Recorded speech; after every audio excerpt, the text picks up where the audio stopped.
महंतियों में अंदर जल का चिंता देते सुबह और शाम। महंतियों में अंदर जल का चिंता देते सुबह और शाम। धाम मनो ना श्याम धनी का है सच्चा दरबार, होता पल में बेड़ा पार। चिंता लगे आरती का, होता पल में बेड़ा पार। चिंता लगे आरती का।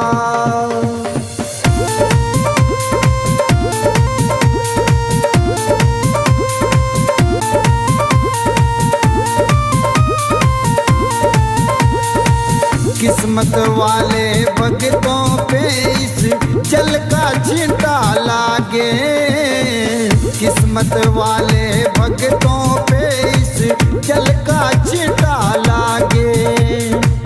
आरती के जो दर्शन करता भरे रहे भंडार, होता पल में बेड़ा पार। छींटा लगे आरती का, होता पल में बेड़ा पार।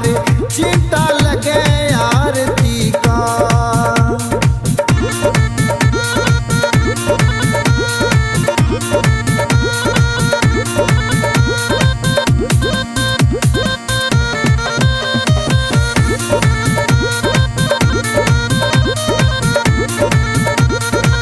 जिस घर में इस पावन जल का हो जाता परिवेश, जिस घर में इस पावन जल का हो जाता परिवेश।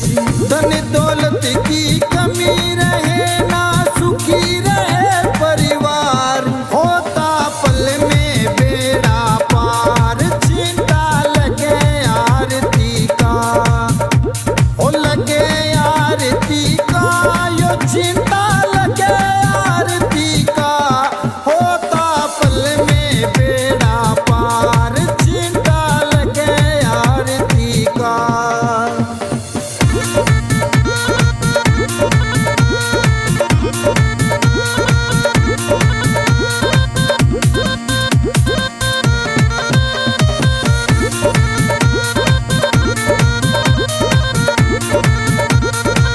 इस जल का है छींटा ऐसा काटे रोग बीमारी।